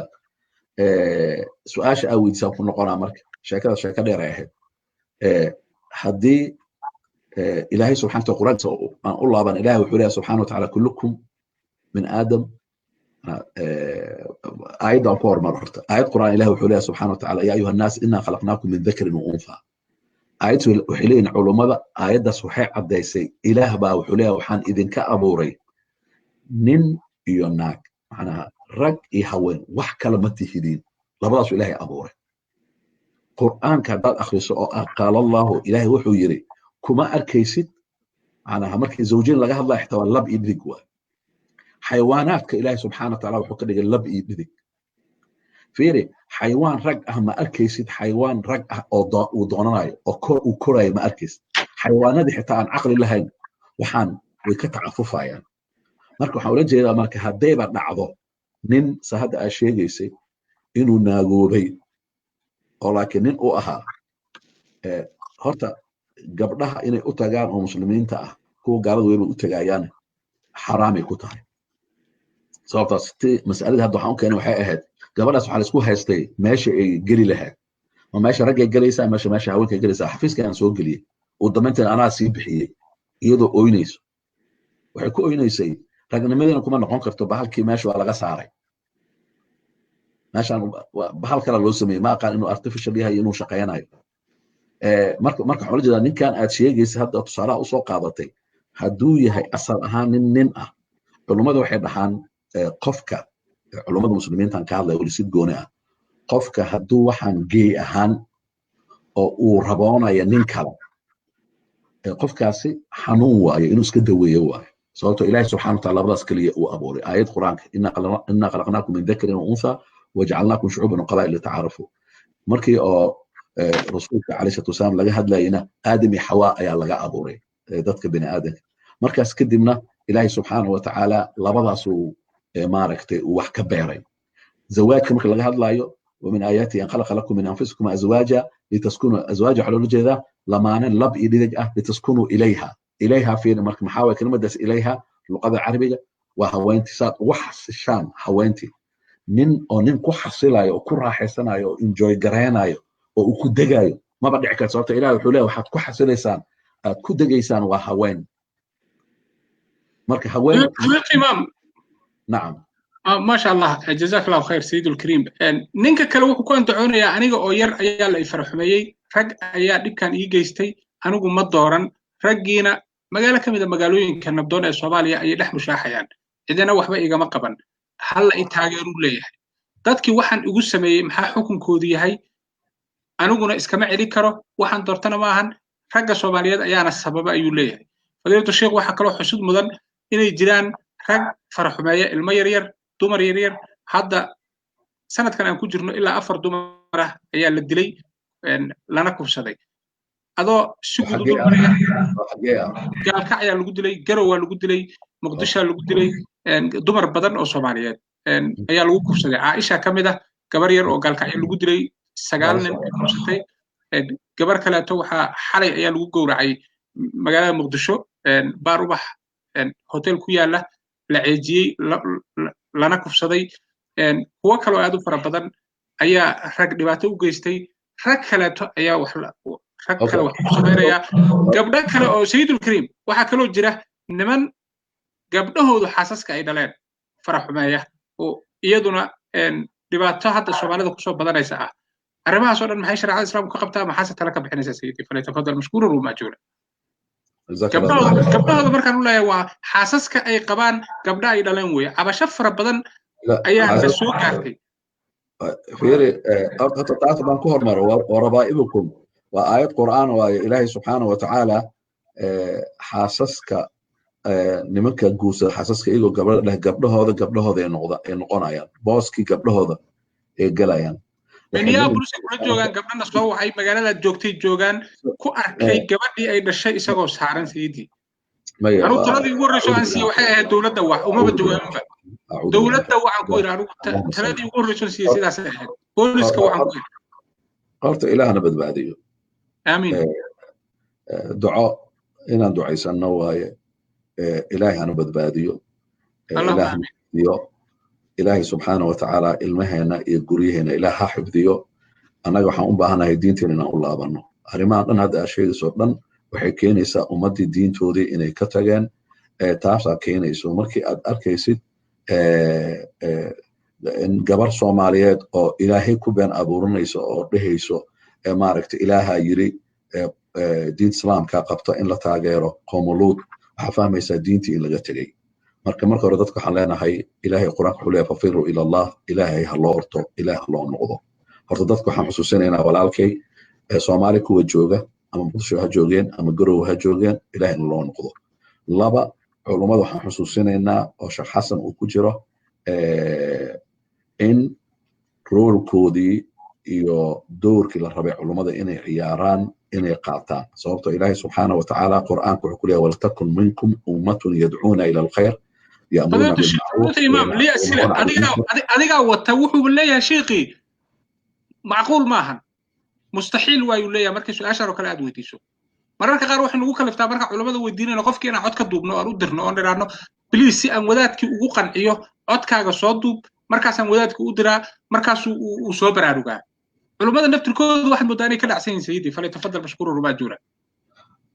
إلهي سبحانه وتعالى القرآن قال ولتكن منكم أمة يدعون إلى الخير هل إذا كهل ضد كخير كوي رايو ويأمرون بالمعروف وحي وناكسن إلهي قرآن كوكش عليه سنة النبي عليه الصلاة والسلام فرايو وينهون عن المنكر على وحي منكر أو حمان ريبيو هذا فعل قوم لوط ومنكر يوم كاسي إلهي سبحانه وتعالى هو أماني ضد كاسي سجون هو أماني ولتكن منكم أمة يدعون إلى الخير ويأمرون بالمعروف وينهون عن المنكر marka ilaahay wuxuu yiri wa ulaa'ika humul muflixuun kuwaas liibaanaya adduun iyo aakhiro marka horta culimada doorkeeda inay qaataan waaye dadka muslimiinta guud ahaan iyagana waxaan farayaa aayadan quraanka oo ilaahay u leeyahay kuntum khayra ummatin ukhrijat lin-nas ta'muruna bil ma'ruf wa tanhawna 'anil munkar wa tu'minuna billah ilaahay wuxuu leeyahay ummadaha idinka ugu khayr badan maxaa ugu khayr badnaateen sababtoo ah maxay wanaagaad ka shaqaysaan macruufka munkarkana waa ka hortagtaan marka gabdhaha iyo wiilasha siyaasadda isku sharxayo waxa waaye waxyaalaha munkarka ah inay taageeraan ma ahan dadka sameeyanayo haddana waxaan arrintii markaan usoo degto waxaa sheegaysa faaxisho waay ilaahay subxaana wataala waa hadaytan ka hadalna walaa tuqrabu zina wiye zina yaa loo dhowaanin yaan la sameynin ma dhihin in gabadhiisii oo gabadhiisa uu dhalay la mid ahayd oo ilaahay uu leeyahay gabdhihii markaad xaas guursataan gabdha ay wadato gabdhahaasi xaaraamay idinku noqonayaan waaba xaaraam asal ahaan xitaa hadduu furo kuwa walaalood ka cabanayaan haynaa sayidii kuwa aabood ka cabanayaan haynaa kuwa maanta su-aasha la isoo weydiyo waxaa la isoo weydiye su-aal ah haddii aabe uu furo xaas hadduu furo ma guursan karaa gabadheedii maanta la isoo weydiin hadda maanta aan kula hadlayo nin oo jid marayo Chicago kusii socdo ayaa su-aal yiri jidaan saarnay su-aasha ma ku weydiin karaa sheekh maxaa waaye xaas ana hooyo ama xaas ama hooyo ayaa waxay guursatay nin markay guursanaysay gabar ay dhashay ayay wadatay oo xoogaa qangaara way weynaatay ninkii gabadhu ka helay marka hadduu iyada uu furo maamadii ma guursan karaa ma guursan karo gabadhiisay noqotay marka ficilkan waa faaxisho waaye sidii hadaayto oo kale waaye faaxisho murakkaba ee dhahan culimada ficilkan oo ninka kale ka hunguri ka raadinayo waa faaxisho la dul saaray tana saasoo kale waaye dembiyada waaweyn waaye kowta labaadna xukunkiisa hadaayto uweydiisa dil waaye anaga waa ka hadalnay mawduucan walaalkay arrintii ka dhacday maaragtay gaalkacay waa ka hadalnay arrintii ka dhacday gobolada meesha doonta ka dhacdo anaga ma noo kala socno Soomaali xalay gobolada dhexe ka dhacday magaalada Muqdisho ka dhacday Garowe ka dhacday gaalkacay ka dhacday haddii oo gabadha ka dhacday nin mas'uul ah joogtay qof gabar kufsadana ilaa hadda Axmed Madoobe ayaa ka jira saaxibul fadiila maamulada jira ama dawladda Soomaaliya ha noqdo ama maamul goboleedyada ha noqdo nin gabar kufsaday nin joogtay Axmed Madoobe ka jira marka maamulada maxaad ugu baaqaysaa gabdhii waa la kufsanayaa ama ha dhalo dawladda Soomaaliya maadaama shareecadii ay qaadatay oo dastuurka ugu taalo ay ku caddahay dawladda Soomaaliya inay shareecada 100% ay qaadatay oo qaanuun Mareykan iyo qaanuun kale aysan qaadan oo saas ay ugu caddahay in dawladda Soomaaliya iyo dawlad goboleedyada inay Ilaahay ka cabsadaan oo shareecadaasi ay tadbiiqiyaan mudane madaxweyne goboleedka Jubbaland aniga ma ogi laakiin haddii uu gabar la kufsaday ee la xoogay ee la dilay oo xukunka shareecada uu ku oogay waxaan leenahay jazaahu allahu khayran taasi wax weyn uu sameeyey waana tusaaloona mudan yahay in lagu daysado laakiin xukunka kaas waa saa hadda u tilmaantay waaye ilaahay subxaanahu watacaala quraankiisa ku sheegay sunnadana way ku qoran tahay nimankaasi haddii la qabto oo la xaqiijiyo inay ficilkaas ay sameeyaan oo kufsiga iyo dilka isugu daray waxa waaye in la dilo waaye haddii kufsiga kaliya ku ekaadaan markaasi xukunku isbedelaya haddii xoolo kaliya ay ka qaataan xukunku isbedelaya marka waxaa taxqiijinayo culamo muslimiin ah oo gobolkaas joogto ama meeshaas joogto isla markaasna shareecada in lagu oogo waaye anaga dadku waxaan xusuusinaynaa oo adiga aad ka mid tahay waana faafisaa waana ku dadaasha arrintaasi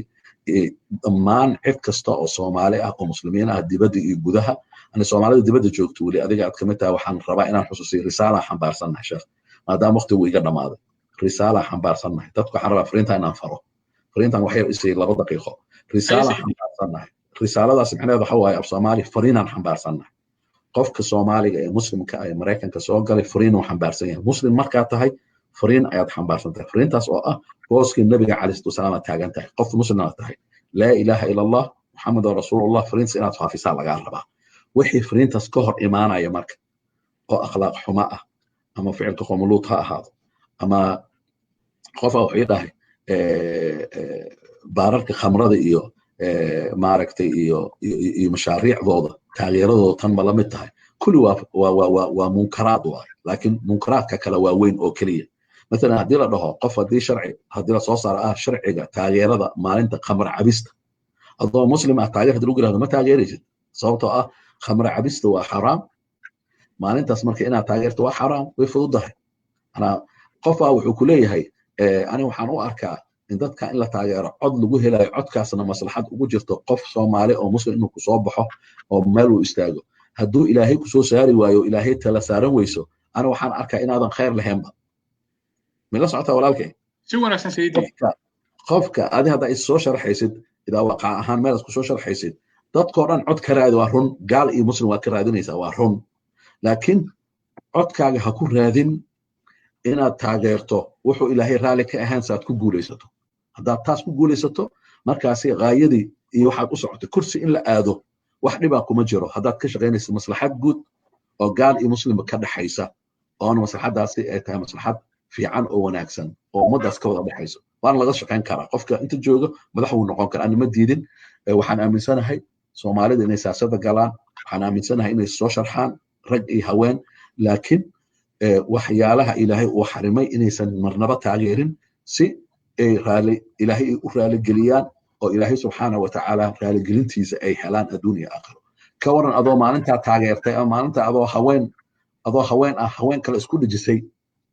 oo dhunkatay naftada meesha kaaga baxba ka war xadiiskan wuxuu leeyahay qof walba aakhiro waxa la soo joojinayaa qaabku ku dhintay ana qof walba waxa la soo joojinayaa qabriga laga soo saaraya qaabku uu dhintay adoo haween dhunkanayo adoo haween ah una dhunkanayo saadadka u tusay inaad taageersan tahay ficilkeeda qoomuluudka ah hadaad ku dhimato waxaad ku dhimatay khaatimo xun ayaad ku dhimatay meeshaad ku dhiman lahayd khaatimo suuban marka haddii wax su'aal degdeg jiraan waan ka jawaabayaa barnaamijka waxaan kaa codsanayaa in barka aan joojino 6 daqiiqo soo socota insha Allah ما شاء الله سيدي الكريم جزاك الله خير وأحسن الله إليك وغفر الله ذنبك ربي سبحانه وتعالى أن حق حفظه أن حد وجد ليس تلو حد وجد ليس رجع صوماليات أيام 6 دقيقة وكل شيء وحر هيا عبشر جبر ولا الكيدا يكوش ذلك جبر لنينكيجا جبر إذا كوش ذلك جبر أبهت كعبر يا سيدي ما حد وجد ليس مسؤولين الصومالي ده رجع الصوماليات إفرال كاسمينيا هي مسؤولين الصومالي ده مقالوين كودا يديجانا ده كتاليان فعلا ده حن كذا عيان وإحنا أنك قبلين يكون الصوماليات قبيل وتاجرية هذه إذا وقعنا هذا كيف فالدبيات جلق وقبيل كنت دفاعي بحيث شرع الإسلام وكقبتها ضمانات سإنتنسين كنا إن قبلها يجو كنا ولا هذا الحرية يدجنان شيو مال والبا أو نين صومالي يجوجو أو أي سندب كقدم إلا كوسا سيدي وليتفضل مشكور وماجورا جزاك الله خير. سؤال دور isla markaasna aad u baaxad weyn mid walbana haddii la kala qaado 10 gooni ay noqonayso laakiin iyadoo kale marka hore waalidiinta waxaan xusuusanayaa xadiiska nabiga calayhi salaam kullukum mas'uulun ra'iyati dhammaantiin waxaad tihiin mas'uul qof walbana wuxuu mas'uul ka yahay wixii markaas la raaciyey aabaha iyo hooyada waxay mas'uul ka yihiin guriga xadiiska suu dheeraya wuxuu ka sheekeynayaa imaamka madaxweynaha wuxuu mas'uul ka yahay anaga madaxweynihii iyo prime ministerkii oo kale taariikh kooban ahaan waxaan soo siinay mas'uuliyad inay saaranta aakhirin ilaahay inuu weydiin doono labada waalid marka mas'uuliyadooda waa maxay mas'uuliyadda saaran waxa waaye gurigaas guri islaami inuu ahaado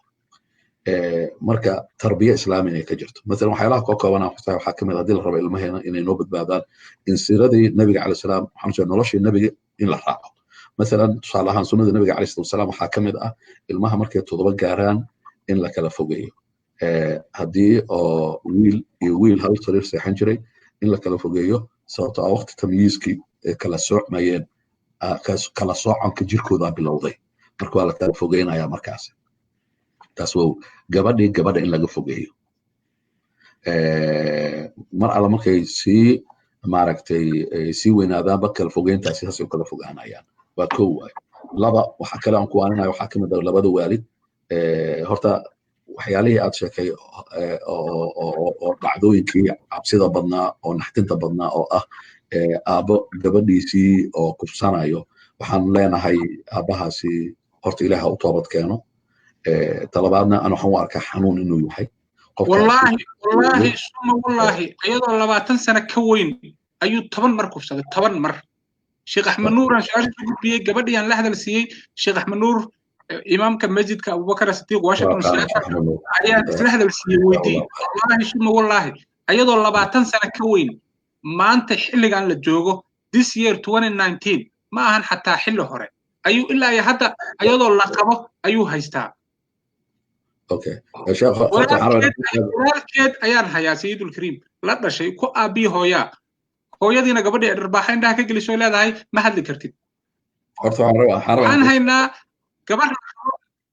gabar la qabo ninkii qabay gabadheedii ka celila oo ay ku aragtay isagoo haysta waa siday sheegayso ma ahan email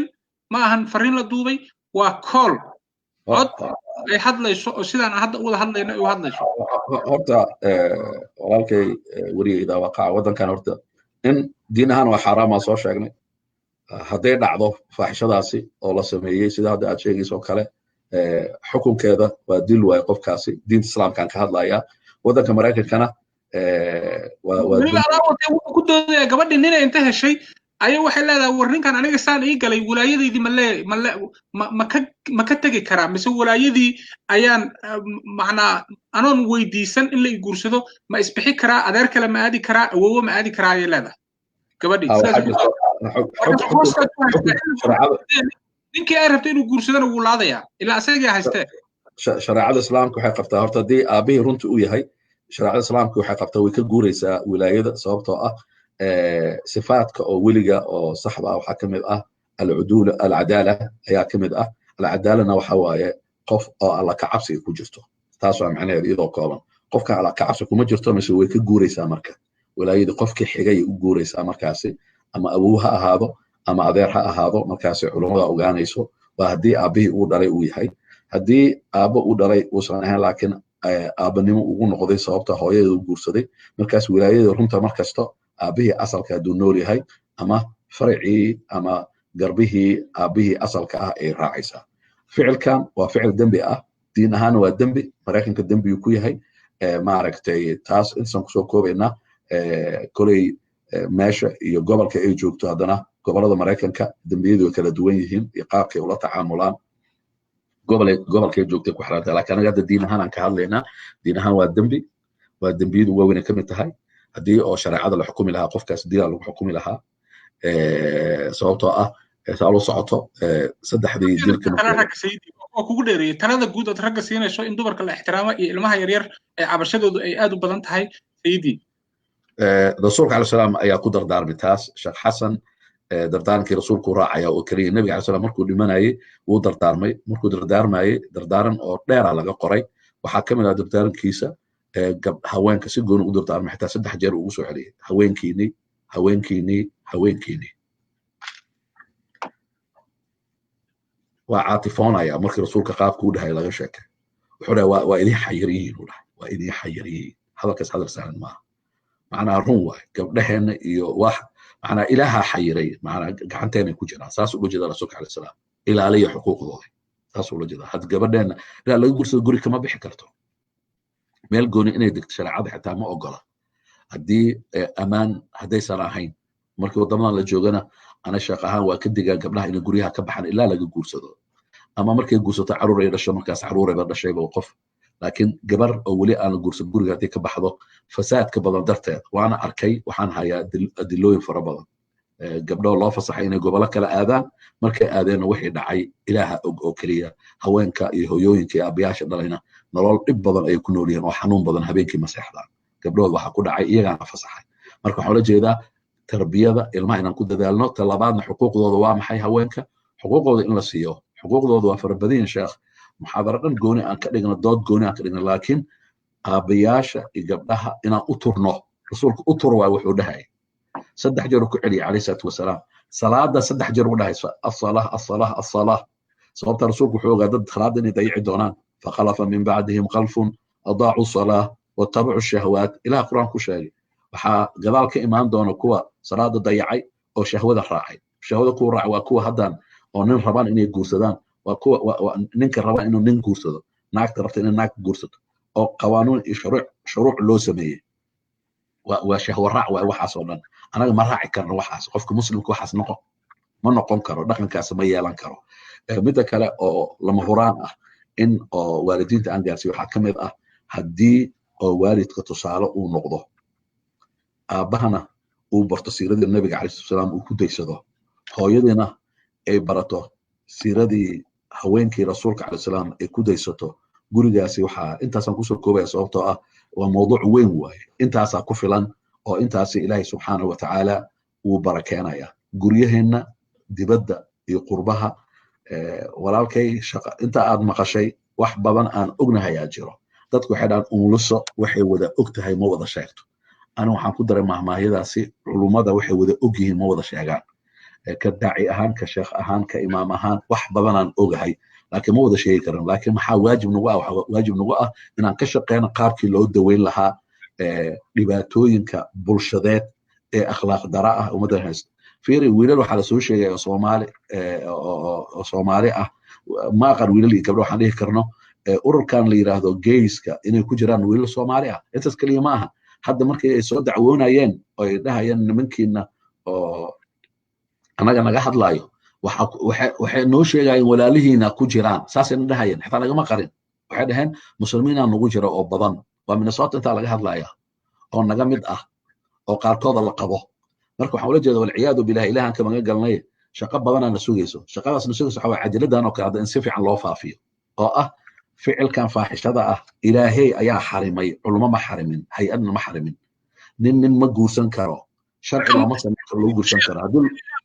mana u codayn karno aniga baasaboorka americanka haystaana uma codayn karo gabadha ama ninka sanadka ama senatorka noo ahina ma taageeri karto soo maahan fiiri sheekh waxaan ku dhahay ayada waxaan kugu soo koobay ilaahay wuxuu yiri yaan ku dhahay ninaa waxaa la yiri arrintan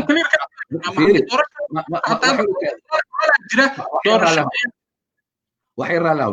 ninaa wuxuu yiri nin kale wuxuu ku yiri arrintan maxaan ka sameeyaa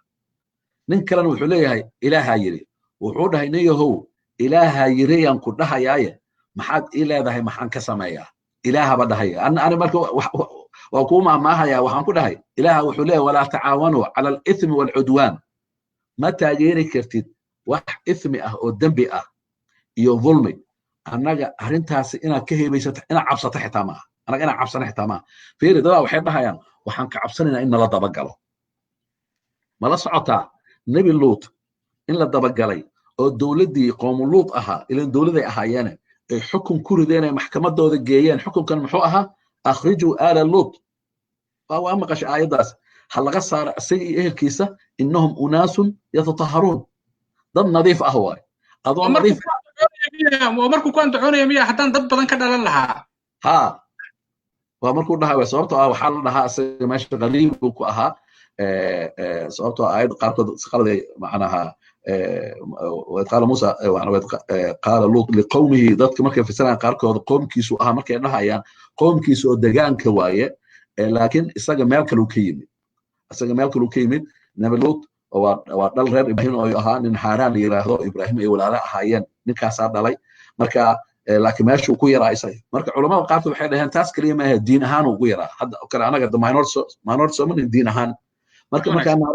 ما نورت مركا الدين هان اعتبر درنتها إلهي سبحانه وتعالى ركن كده قتوا وأتنو ده هيو معنا ركن شديد طبعا إن قرب وين غير وين إن كذا شافع إن الله يمكن ده هيو لكن إلهي سبحانه وتعالى ملائكته أجوبت واحد ستا إلها كو أهالي القرب كاس مركب مسلمين أنت جوتوا إني أوجادان إلها قرب كو لكن مرة ما يسنتها إلهي إنه قرب كوية وسؤال أسكرية ولا هالكي لكن عيد مركب لا هاي قوم اللوط فعل كأي سمينا يا متى جيري كرتد إلهي ممكن كل هاي ولا تعاونوا على الإثم والعدوان أنت أصابك وفلا إلها كل هاي والله أعلم. ما شاء الله جزاك الله خير وأحسن الله إليك وغفر الله ذنبك صاحب الفضيلة فضيلة الإمام الأستاذ الداعي الكبير الشيخ حسن جامعي إمام قرن صوماليات مسؤول صومالية وكل حجرة كوميونتي يدك صوماليات جزاك الله خير سيد الكريم رب سبحانه وتعالى حق بركايو dadweyne aad u fara badan ayaa duco ka codsanaya gabar ayaase hooyadeed jiran tahay oo wadnaha laga hayaa sida ii sheegtay marka ducaayay ka rabtaa iyo guud ahaan ummadda Soomaaliyeed iyo dadka islaamkaba inaad u duceyso iyo gabagabadii sayidii kale tafadal mashkuur ruba jura بسم الله والحمد لله والثناء لله والصلاة والسلام على أشرف المرسلين سيدنا محمد وعلى آله وصحبه وسلم أجمعين. أب صومالي كدو عيسان إن إلهي سبحانه وتعالى مركر إلهي دميغنا هدافو إلهي حنا عفيو مساكين أنها ضعفاء وحبا نقدعو عرب كان وحبا كدعو إلهي نقع فيه إلهي سبحانه وتعالى حنا حفظيو إلهي وحن ويدي سنة إن النقع المهن إلهي إنه نوض حفظيو إلهي إندهنا نو حفظي إلهي دقيهنا نو حفظي إلهي عرب كان نو حفظي إلهي مسكحذر نو حفظي إلهي سبحانه وتعالى قلوبتنا إيمان كبوحي إلهي عرب كان النور كيال إلهي قلبنا النور كيال إلهي إندهنا النور كيال إلهي دقيهنا النور كيال إلهو مسكحدنا النور كيال إلهو كركنا النور كيال إلهو هوستنا النور كيال إلهو مدكتنا النور كيال إلهو بذحدنا النور كيال إلهو هرتنا النور كيال إلهو قداشنا النور كيال إلهو سبحانه وتعالى حبناها نردن إلهو النوح حفظي إلهو عندهنا معصية كحفظي إلهو عرب كينا معصية كحفظي إلهو دقينا معصية كحفظي إلهو قلبنا معصينا نكون فكرنا إلهو كحفظي إلهو سبحانه وتعالى حبناها نقعمها إلى معصية صمن إلهو كحفظي حبناها خاص كأه وقلت لك شيء حلاش إله معصينا كسمن إله نجح بدي أنا جاي عرورتنا بقى حبناها أردن إله النوح بدي يا رب العالمين إله سبحانه وتعالى أرنا الحق حقا وارزقنا باتباعه إله حقا وتصف كوي راعنا قدي ضد بدن ولي أنا علماء نحي علماء عذر دارك إني بديان وايد لأن يا رب بدن وحن أقول عذر دارنا أن ملاينا إن علمي وكويري هاي علمي يرانتس درتها إني صوابتي إني هذا الدم بأي كوهطلان أما أي قرآن إله إيجا وحن لنا إله إسكع في حقنا تصي إله أنا جنا حقنا تصي كوي راعنا جيال إله حنا تصي سامونكر كوي كلحظة نجيل إله الظلم جنا تصي كوي كلحظة نجيل إله حنا تصتا وحول بق هذا رالك أهين سام ولا حنا إله حنا تصتا ونادرين سيسا وحول بق خير سام أديك كري كورا رجلنا إله عبسيدنا وحق إله قلبنا وحد كبو حسا عبسيد هذا أو كليه إله قلبنا وحد كزولي سا عبسي وحي أدي كاسو حري إدي دونت هاهات إله قلبنا وحد كزولي سا عبسي وحي أدي كاسو حري أوردن إله عبس قلبنا وحد كزولي سا عبسي نوع كستا وحي أدي كاسو حري إله سبحانه وتعالى حنكو يدي سنة حلاش إنا بنوافج سوسان حلاش أن أشقيسنا أن أعنو إله حاران تنطوشي سان أقول لحنا يوحي شكي كجر أردن سان أقول لحنا إله سبحانه وتعالى أنت حنوسا أو ماشي كجرت أنت حنوسا أو نغمقا إله عافمات سي اللهم أذهب البأس رب الناس اشفهم أنت شافي لا شفاء إلا شفاؤك شفاء لا يغادر سقما إله حنون cid kastoo naga mid ah na dhagaysanayso oo naga xanuunsan ilaahu xanuunka dhan ka qaad ilaahu xanuunka dhan ka qaad ilaahu intay xanuunsanaayeen ugu bedel yaa rab alcaalamiin khayr iyo xasanaad iyo dembi dhaaf ugu bedel ilaahu inta caafimaad qabta ilaahu caafimaadkooda u barakee ilaahu inta caafimaad qabta caafimaadkooda u barakee wadankii Soomaaliyaan u ducaynaynaa ilaahu wadankaasi waa kala tagsiin ilaa isku keen waa u jeednaa waxyaalaha dhacdhacayo dhan wadankii aan mar dhawaan ka imid bil ka hor wadankaasi duco khaas uu u baahan yahay walaalkay idaa waqa isagoo ila kaftamayo wuxuu yiri maaragtay ayaamahan dowladda iyo mashruuceeda iyo markasto markay khayr ay ku taagayeen waad garab istaagtaa markay khaldamaanna waad saxdaa kama hadlin waxaan soo wadaa naseexo dowladeed oo maaragtay lecture aan ka dhigi doono iyo dood hadduu ilaah yiraahdo laakiin dowladdan garab ay u baahan tahay oo u ducaynaynaa waxaan leenahay ilaahu subxaanahu watacaala dowladdan garab u noqo ilaahu dowladahan faraha badan waxaan weydiisanaynaa hal dowlad ilaahu ka dhig oo kala dambeeyo oo diinta isku xukuma oo ismaqlayo oo walaala ah oo isjecel cadow badan aan soo ogaaday kuwa hore aan u ogaaday kuwa cusub ayaan soo ogaaday markaan soo laabtay ilaahu cadowga naga qabo ilaahu cadowga Soomaaliyeed naga qabo ilaahu cadowga islaamka ilaahu naga qabo ilaahu subxaanahu watacaala shacabkaas miskiinka ah ilaahu u gurmo ilaahu garabay rabaan Soomaali qulubtooda ka qalbi rajulin waaxidin ilaahu ka yeel ilaahu kuwa xaqa ku xukuma oo sharciyada ku xukuma ilaahu naga yeel ilaahu dowladdan waxaa ka dhigtaa dowlad qof walba xaqiisa siisa dad badana xaqooda ka maqan ilaahu xaqooda sii dowladdaana dowlad cadaalad ilaahu ka yeel dowlad nabadeed ilaahu ka yeel dowlad midnimo ilaahu ka yeel dowlad walaalnimo ilaahu ka yeel dowlad madax banaan oo aan cidna xukumin oo ilaahay subxaanahu watacaala keliya xukuma iyo shacabkooda u tala maaragtay noqda ilaahu ka dhig dowlad aan shisheeye iyo daris iyo wixii dhibayo oo dhan xukunta ilaahu subxaanahu watacaala ha ka yeelin ilaahu subxaanahu watacaala ummaddan wax badan ayaa ka maqan wixii ka maqan oo dhan ilaahu u dhamaystir oo nabadda ugu horeyso dowladnimada ugu horeyso waalnimada ugu horeyso kala dambeynta ugu horeyso is-ixtiraamku ugu horeyso ilaahu intaas oo dhan waafaji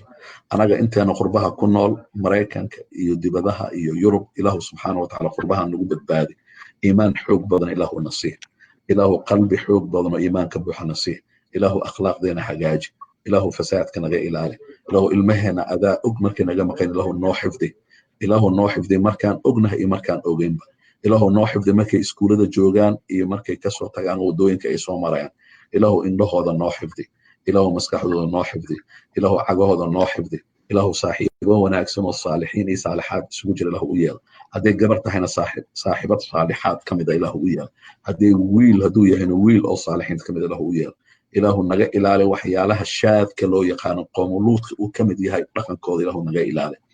ilaahu dhaqamada khamri cabista ilaahu naga ilaali oo xaaraamta ah ilaahu zinada naga ilaali ilaahu subxaanahu watacaala wax alla waxaadan raali ka ahayn dhan anagoo qurbaha joogna ilaahu naga ilaali ilaahu subxaanahu watacaala nasug ilaahu xaqa nagu sug ilaahu xaqa nagu sug ilaahu xaqa nagu sug ilaahu xaqa nagu sug ilaahu nagu dil kelmadeena kelmada laa ilaaha ila allah muxamad rasuulullah oo ugu dambaysa ilaahu noogu yeel khaatimo suba ilaahu nagu khatim allahuma aamiin allahuma aamiin سبحان ربك رب العزة عما يصفون وسلام على المرسلين والحمد لله رب العالمين والسلام عليكم ورحمة الله وبركاته. وعليكم السلام ورحمة الله وبركاته. فضيلة الإمام الشيخ الأستاذ الدكتور الداعي الكبير الشيخ حسن جامعي رب سبحانه وتعالى هكو بركة ولالك ترسم ولا دارت بركة سنة وغفور أبو أحمد أياكم السلام يا سيد الكريم رب سبحانه وتعالى هكو بركة ولالها صومالية دافاه دوليدا نقوضة داونية دبانتي برامج قارة أو كساب سنة وحا أي دين الإسلام كخبته قوملودك أما دتك إسكو جنسيga إسكو كلمة وحنا نوجا وربيه فضيلة الشيخ الأستاذ الداعي الكبير الشيخ حسن جامعي سيد الكريم سبحانك اللهم وبحمدك أشهد أن لا إله إلا أنت أستغفرك وأتوب إليك والسلام عليكم ورحمة الله وبركاته. عليكم السلام ورحمة الله وبركاته. جزاك الله خير. ويعني يا رجل أنت ما أقع.